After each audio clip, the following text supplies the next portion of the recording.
नंदुरबार येथील श्रीमती दुर्गाबाई रघुवंशी हायस्कूलमध्ये राजश्री छत्रपती शाहू महाराजांची जयंतीनिमित्त अभिवादन कार्यक्रमाच्या अध्यक्षस्थानी शाळेचे उपमुख्याध्यापक श्रीराम मोडक होते। मंचावर शाळेचे पर्यवेक्षक हेमंत खेरनार तसेच उत्सव समिती प्रमुख राजश्री गायकवाड, राजेंद्र लांडगे व दिनेश वाडेकर आदी उपस्थित होते। यावेळी मान्यवरांच्या हस्ते छत्रपती शाहू महाराजांच्या प्रतिमेचे पूजन करून त्यांना पुष्पहार अर्पण करण्यात आला। या प्रसंगी कार्यक्रमाचे अध्यक्ष श्रीराम मोडक यांनी राजश्री शाहू महाराज यांच्या सामाजिक, शैक्षणिक, शेती, उद्योग, कला व क्रीडा विषयक क्षेत्रात केलेल्या कामावर प्रकाश टाकत वंचितांसाठी त्यांनी केलेल्या कामांचा विशेष उल्लेख आपल्या वक्तृत्वात केला।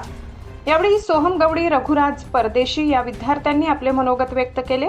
कार्यक्रमाचे सूत्रसंचालन तुषार नांद्रे, प्रास्ताविक उत्सव समिती प्रमुख राजश्री गायकवाड तर आभार राजेंद्र लांडगे यांनी मानले।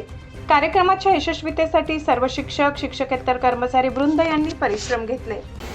राजा होण्यासाठी लागणारे गुण त्याच्याकडे उपजत असतात, त्याला अनुवंशिक न मिळालेले असतात, अनुवंशिक त्याच्याकडे असतात। परंतु राजश्री शाहू महाराज हे अनुवंशाने राजे झाले नव्हते। आनंदीबाई यांच्या पतीच्या निधनानंतर चौथे राजे शिवाजी याच्यानंतर त्यांनी ठरवलं की राज्य सांभाळण्यासाठी कोणीतरी पाहिजे, बरोबर ना? राज्य सांभाळण्यासाठी कोणीतरी पाहिजे। त्यांचं नाव होतं यशवंत घाटके। ते 10 वर्षाचे असताना त्यांना अडॉप्ट केलं, बरोबर, आणि राजवाड्यात आणलं।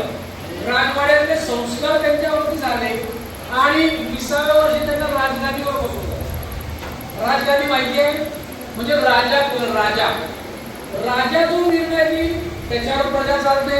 मान्य सगळ्यांना आपले मुख्यमंत्री ठरवतील, आपले पंतप्रधान ठरवतील, त्याप्रमाणे देश चालतो। तसं त्या काळामध्ये राजाने ठरवलं, ते नियम राजाने सांगितलं, त्या प्रथा त्या काळामध्ये खूप प्रथा वेगवेगळ्या होत्या। त्यावेळेस फक्त सुशिक्षित समाजाला राजदरबारात काम करण्याची मुभा होती। शिक्षणाचा अधिकार काही मूठभर लोकांनाच होता, हातभर लोकांना नव्हता। सगळे शिकू शकत नव्हते। शाहू महाराजांनी पहिलं काम काय केलं?